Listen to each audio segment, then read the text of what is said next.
Hey everyone, welcome back to Gundam Build Guide. I am Buster Green, the coolest guy around, and here we are talking about Gundam. Alright, so episode 3 of Battlogue is the first thing we need to talk about. So episode 3 starts off with evil, salty loser villain standing on the beautiful Unicorn Gundam statue, and surprisingly he has his own portable Gundam battle system in a suitcase, which is really weird because I really thought that these things were like the size of a refrigerator.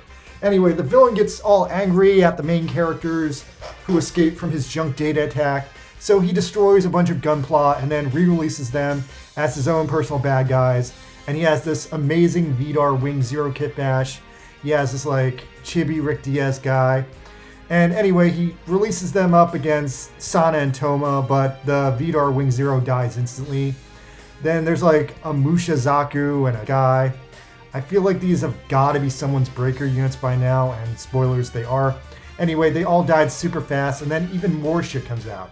The main characters think they should destroy the Masked Man since he's manipulating the scene, but they fail, and then finally all the main characters get caught up in the stupid runner prison crap, because apparently the villain made it just to embarrass the guy that he lost to, because he's just the ultimate loser, and he's just way too into himself. Anyhow, then the bad guy's custom unit, the Barbatorus, finally debuts in this episode. And oh my god, it is so much larger than I was expecting. And what the hell? This episode ended in 5 minutes? Battlogue is getting shorter every week. What the fuck? Oh my god, so short. Why? Okay, that was too short. I've only been talking for like a minute. Jesus. Okay, since Battlogue ended up so short, I need to do some normal Gundam news to fill some time real fast.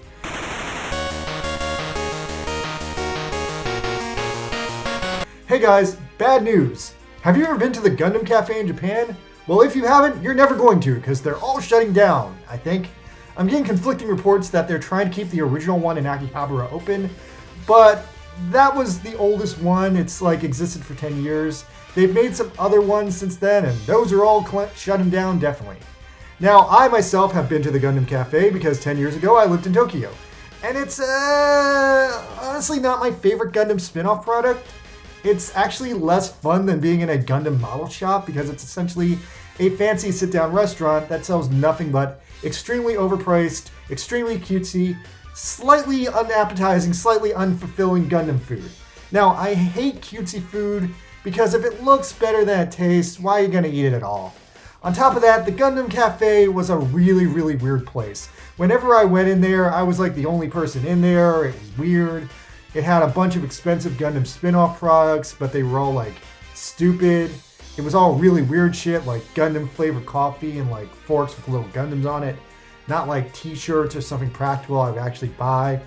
Now, they would play this really nice Gundam playlist in the background music, but since Japanese people aren't really the most sociable people to meet, it wasn't like a good place to meet people, especially when they're eating. They don't really want to talk to you. Anyway, like most things you're going to see in Tokyo, the prices were also insane. So when I went there, the only thing I could even manage to afford was a cup of ice cream, which was like $15. And yeah, it had some amazing blue jello on top of it, but I paid $15 for a single scoop of vanilla ice cream. Am I insane? Oh, by the way, minor correction. Apparently I'm being told that since it's been 10 years since I last went to the Gundam Cafe, they've added a better selection of more reasonably priced food. But nonetheless, I got ripped off there. So yeah, Gundam Cafe, rest in peace. If the Akihabara one survives, I think one is more than enough. If they shut them all down, nothing of value was lost. Alright, enough about the Gundam Cafe. Let's talk about Gundam Breaker Mobile. Okay, so I was so excited this week they released the Kubali Damned. And I need to talk about that in a second, but it's been like pushed down on my priority list because as it turns out this week, they released the best banner ever. I need to direct your attention to this banner right here. In my personal opinion, the best goddamn banner they've ever released in this entire stupid game. It has above average odds for every single Sokai Festival part in the game, and if you do all 9 runs on it, you are going to get 4 redemption step-up bullseye tickets for any part you want in the game. 4 of them. That's a lot. On top of that, you also get 3 any alteration badge tickets in the game. I cannot begin to explain to you how vital this banner is. If you do one banner this entire year, it needs to be this one. Like, I only had enough money to do 2 runs on this banner, but thanks to doing this banner, I finished my Gundam Quanti, my Denial Gundam, my Phantom Gundam, my Banshee, my Kshatriya Repair, my Crossbone Gundam Full Coat, a shit ton of suits where I just been missing one stupid part that I couldn't pull, but because this banner here is the most legit banner they've ever run, it's just so sweet, guys. Making it even sweeter, any of the Sokai parts you pull, even any of the purple parts you pull in this banner, all have barcodes on them. So that means they get those extra part traits that the barcodes give out. Oh, and I found out now that if you upgrade a part with another barcode part, you can pick which part you want to keep from the barcode parts. And if you throw one away, then you get a barcode coin. It's so good, guys.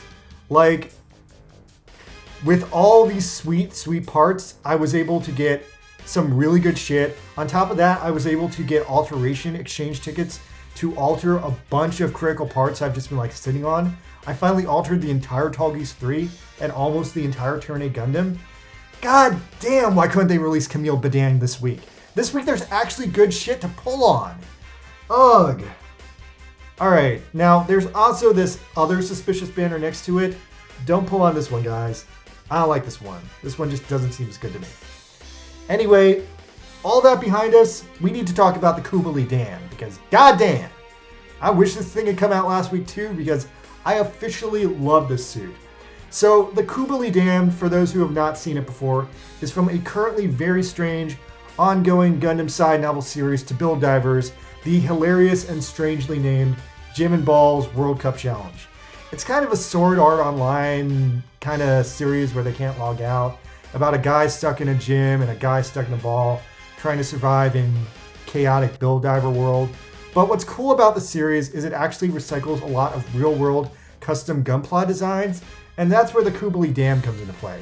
Now, get this. The Dam was originally just a special kit batch of a Kubali with some really weird extended sized up features to look better in forced perspective photos. But since it looks kind of funny outside of those forced perspective photos, it actually has like giant arms and some other cool quirks if you look at straight on.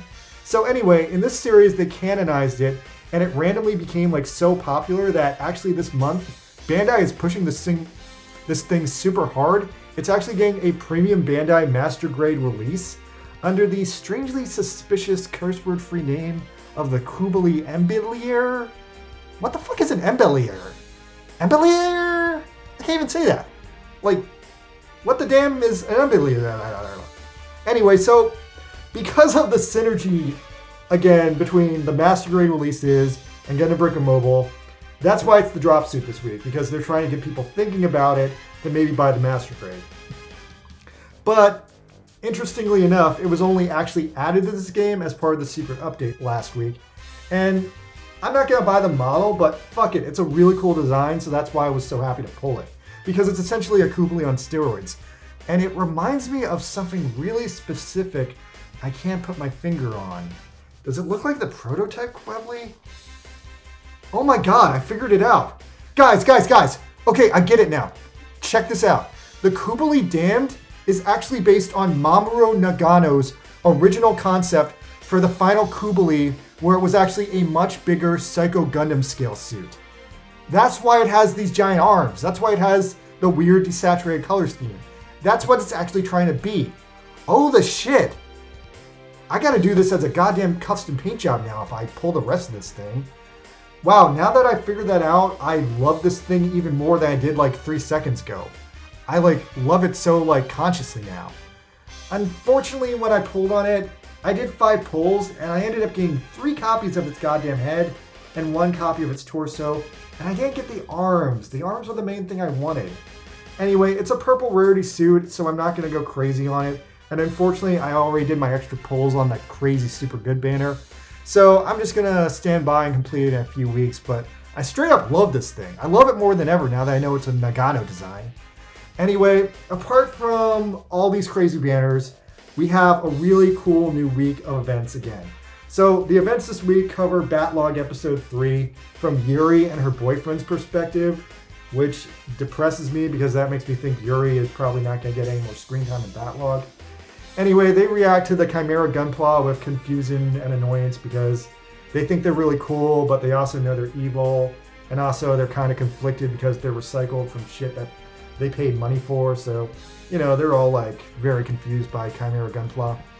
Now, as a result of this week's weekly event, the charity suit this week is the Charity Live Lance Heaven. My verdict on this one is it's massively weaker than the pull version, but otherwise it's worth getting because it is an excellent design. And even for the pull version, I was like missing the legs and the head. So anyway, you guys know what you gotta do, so do what you gotta do, okay? Anyway, apart from that, there's also a brand new slow EX charge battle circuit dropping this week. And I'm actually very interested by this change-up because this is actually a brand new variety of battle circuit we've never seen before. However, slow EX charging means that you should really go to town with your mag shooters. So that's what I did, and I had a really fun time. I actually cleared this entire battle circuit in 2.5 minutes, which is an all-time personal best for me. So I'm like really laughing my ass to town today. Now, if I do this again next week, I'm gonna release a supercut video of how fast I pulled off this battle circuit just to gloat about it because I'm feeling really good about myself. Anyway, last news of the week is that there's a brand new crew multiplayer mission dropping. Everyone, let's shoot to take this one down tomorrow at 5 p.m. Eastern Standard Time. I am ready and waiting to kill this thing. I'm Buster Green. Please subscribe. I need 297 subscribers, and then I will get monetized, and this will be my actual job. Thank you guys. I'm out. Good night.